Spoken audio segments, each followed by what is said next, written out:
Imagine a zombie apocalypse where the hordes keep on growing, where the zombies keep on getting faster, deadlier, bigger, and bigger. I played yet another Zombie Survivors, a game that takes inspiration from Vampire Survivors, the amazingly popular hit game of 2022, but puts its own spin on the established formula. You have survivors to pick from and recruit, skills and weapons to level up and unlock, many talents to choose from to carve your path, and ruined cities to plunder.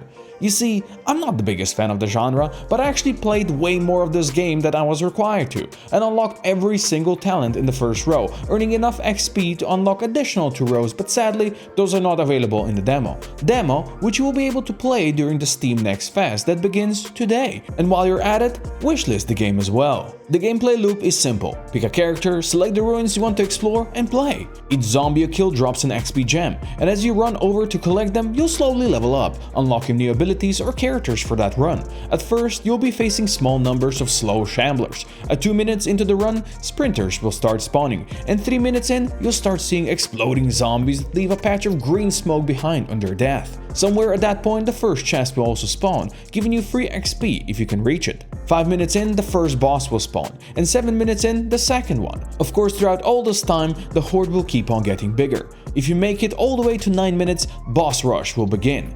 Roughly around 10 bosses will spawn with a couple of seconds between each one and start chasing you down, and regular zombies will stop spawning. If you manage to defeat all the bosses, you've done it, you survived. The cash you earn through the run will give you XP to spend after the run, allowing you to unlock new talents that will help you survive longer, and then you go for the next run. Now let's take a look at the characters. When starting out, you'll have 3 to pick and choose from: SWAT, Tank, and Engineer.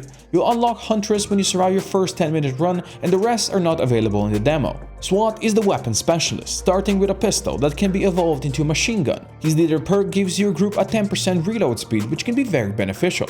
When you kill at least 1000 zombies with him, you'll reach level 2 that will allow you to further evolve your machine gun either into assault rifle or a sniper rifle. He also makes use of auto turrets that are great horde repellent early on but fall off as their numbers grow bigger. And at level 2 he unlocks a helicopter strike as well, which is great for giant horde numbers, but its cooldown is quite long. Tank is a tank, giving you 400 HP boost when you start with him. His main weapon is a shotgun that can be evolved to a double barrel one. At level 2, you can then further evolve that into an AoE rocket launcher or a minigun, which in my opinion is the single greatest weapon in this game.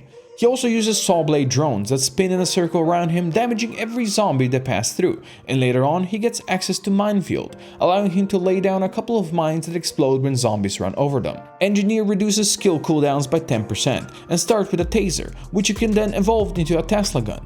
At level 2, that can be further evolved into a laser or flamethrower. He uses electrocution skill to zap every zombie in a radius around him, and later on he gets access to an electric turret, which zaps zombies in a small radius. After you survive your first 10-minute run, you'll unlock Huntress. Her leader perk increases crit chance by 5%, and she uses a bow as her primary weapon, which you can then evolve with multi-shot to fire off more arrows. At level 2, she can further evolve it into either explosive arrows that stick into a zombie and then explode after a short time, or freezing arrows that explode in a big AoE blast on impact. She also has a small zombie decoy that confuses and attracts zombies in a small area around it, then explodes after a short cooldown. It's actually a really funny ability because it also distracts bosses. The fun part is, you can go solo and focus on evolving a single character into a proper beast, or you can have up to 3 characters in each run, combining their abilities in a way that works best for you, like upgrading SWAT's turrets, grabbing Engineer's turrets, and then laying down a minefield with a tank for a huge no-no land for zombies.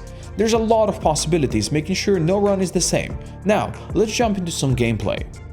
I'm gonna start as a tank because I want to show you the minigun fun. And the only map we have available is the isolated city. And so it begins. We start shooting. One zombie, a couple of monies. As you can see early on, the zombies will come one by one, and each gem we pick up increases our XP that we gain. And this should give us a first level up. And now we have ability to go either minefield, saw blade drone, or pick an engineer recruit. I'm gonna go with the saw blade drone. And now you can see it slowly zap the zombies around me. That's another level up. We have the ability to grab engineer, the huntress, or upgrade our shotgun, and that's what we're gonna do. Meaning the shotgun is now gonna do more damage, shoot faster, and all that good stuff. As you can see, the time keeps on ticking up top. And the longer you survive, the more zombies are gonna start coming at you. The more zombies mean more upgrades, so let's go for more shotgun. For now, early on, they're all slow shamblers, so this is very easy. Let's grab another saw blade drone upgrade. Now you can see we actually have 2 drones swing around myself. And maybe let's grab the minefield now to test that one out. You can see the mines dropped on the ground, and when zombies run over them, they're gonna slowly explode. And with my saw blade drones that I have circling around me,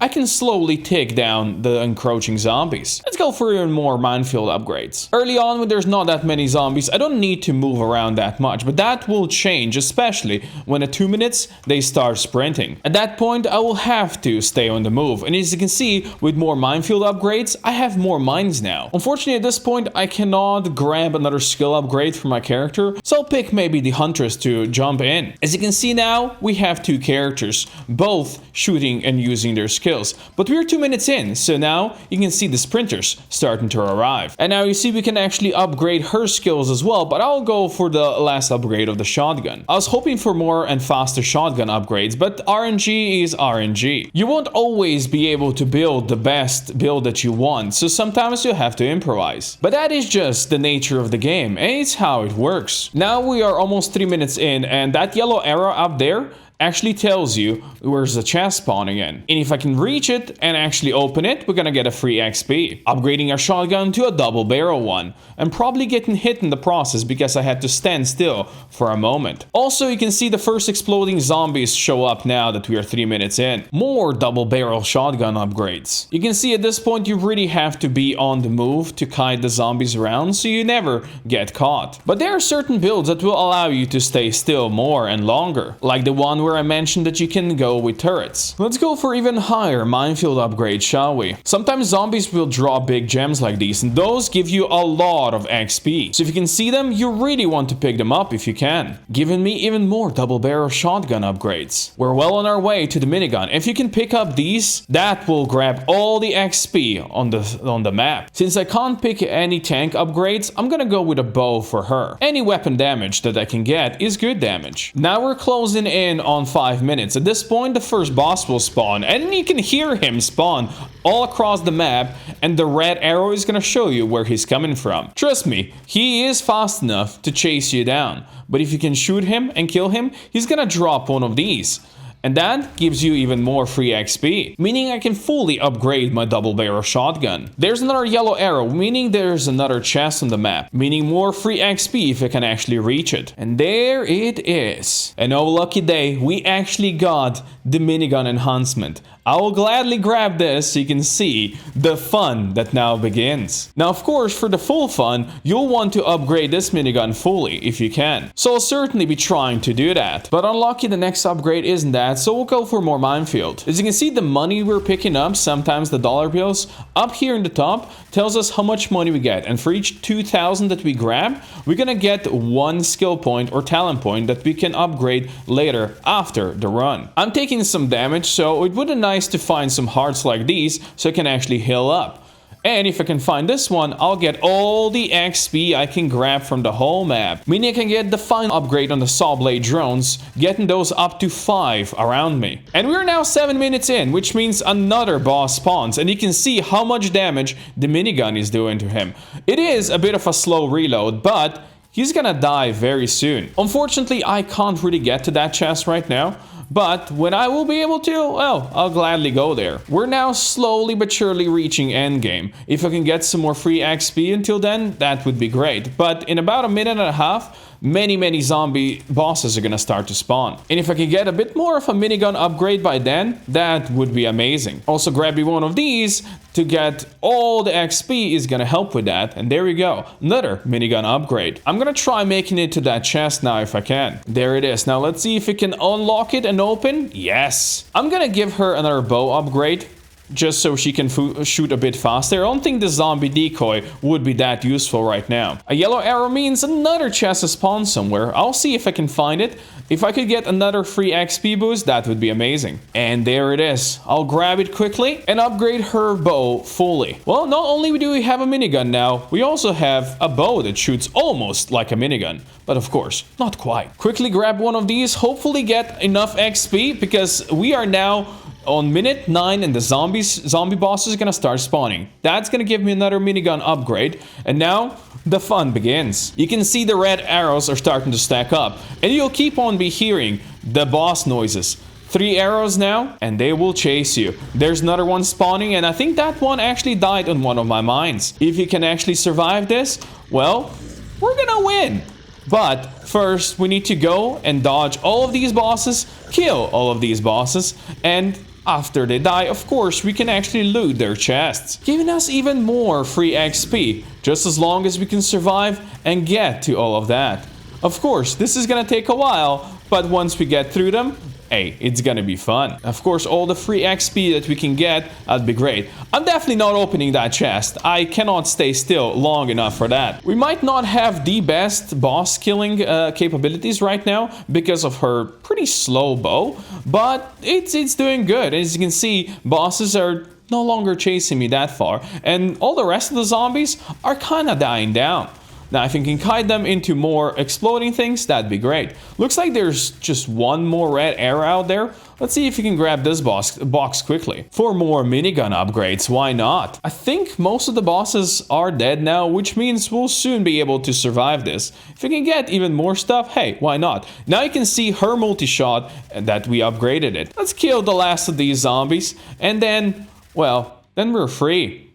Would you look at that? We have managed it. We have survived after 10 minutes and 42 seconds. Now I'll try a run where I stack multiple characters, starting with Engineer. He is the one to zap the zombies. And for his first level up, I'm gonna upgrade his taser. And then I'm gonna give him a tank friend. I'm not gonna pick Huntress because we had her before. I wanna bring SWAT in. So I'm gonna give them maybe the saw blade drones. And there he is. There's the SWAT. Let's bring him in, and now we have a group of 3. Let's maybe showcase the helicopter strike. Why not? Look at this thing. But you can see with 3 people, we have quite a lot of firepower. The only problem is, if we can't really level up one person's skills, we might be lacking later on. We'll see if I can be smart about it. I'm gonna enhance his taser into a Tesla gun. I also unlocked the turret, so now you can see how SWAT's turret works. We are 2 minutes in, which means that the runners are gonna start showing up. Let's go maybe for some electrocution. And by that, I mean electrocution. As you can see, we're spreading our XP into a lot of different abilities, meaning that none of these are gonna be too powerful. I gotta admit, the Tesla coil gun is just the best looking gun in this game. I love it. Hey, let's get some more minefields so we can just spread all the stuff we have. Turrets,